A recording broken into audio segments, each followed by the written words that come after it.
Antes da gente falar sobre resistência à insulina e diabetes, eu vou esclarecer alguns termos para facilitar o entendimento de vocês.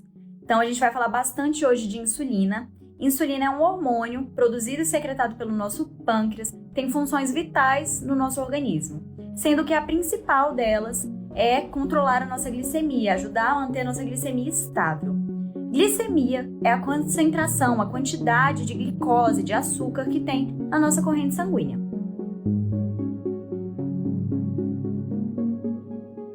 O que altera essa glicemia? Nossa glicemia aumenta principalmente quando a gente ingere carboidratos. Os carboidratos, eles são quebrados, digeridos e absorvidos na forma de glicose. Então, o produto final da quebra dos carboidratos é a glicose. Essa glicose ela vai para a nossa corrente sanguínea e ela fica lá, na nossa corrente sanguínea. A gente precisa da glicose dentro das nossas células, porque elas são fonte de energia para as nossas células. Sem glicose, as nossas células não funcionam.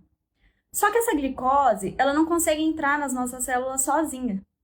Ela precisa da ajuda da insulina, que foi aquele hormônio que eu falei lá no início. Então, o papel da insulina é ir lá na célula e sinalizar, avisar que tem glicose querendo entrar na célula. Aí sim, depois dessa sinalização, a célula capta essa glicose que está lá na corrente sanguínea, traz para dentro da célula e utiliza essa glicose como fonte de energia. Esse é o processo fisiológico, acontece várias vezes ao dia. Ele é muito importante porque a gente não pode ficar com a nossa glicemia muito alta por muito tempo, de forma crônica, porque a glicose em excesso ela é prejudicial para os nossos tecidos, ela é tóxica, ela causa inclusive morte. E o que acontece quando a gente abusa dos carboidratos? Quando a gente come carboidrato demais o tempo inteiro e a nossa glicemia está sempre alta? As nossas células começam a ficar resistentes à insulina. Então, a ação da insulina não é tão eficiente mais. Isso significa que o nosso pâncreas vai ter que trabalhar muito mais, vai ter que liberar muito mais insulina para fazer com que aquelas células captem a informação de que elas precisam ir lá, pegar aquela glicose que está na corrente sanguínea e trazer para dentro delas.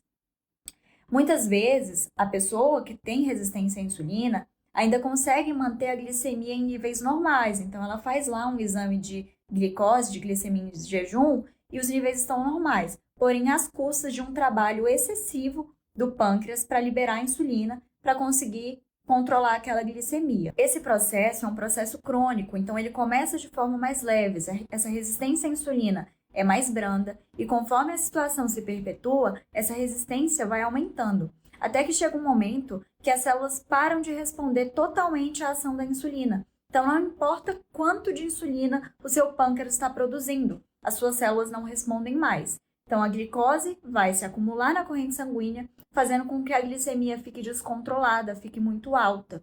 E aí vem o diagnóstico de diabetes tipo 2. Enquanto a diabetes do tipo 1 é uma doença autoimune, em que as células do pâncreas não conseguem produzir a insulina, a diabetes do tipo 2 é uma doença adquirida e muito relacionada aos maus hábitos, então, ao sedentarismo, a uma alimentação desequilibrada, com alto consumo de ultraprocessados. Essa doença é muito séria e precisa ser controlada. Uma pessoa que tem diabetes e não se cuida, que não se exercita, que não se alimenta bem, é uma forte candidata a ter vários outros problemas de saúde. Maior risco de doença cardiovascular, problemas hepáticos, renais, maior risco de amputações, de cegueira. É muito sério mesmo.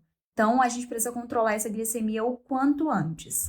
No próximo vídeo, a gente vai falar um pouquinho mais sobre isso, sobre como a nutrição pode ajudar nesses casos. Espero que vocês tenham gostado. Um beijo!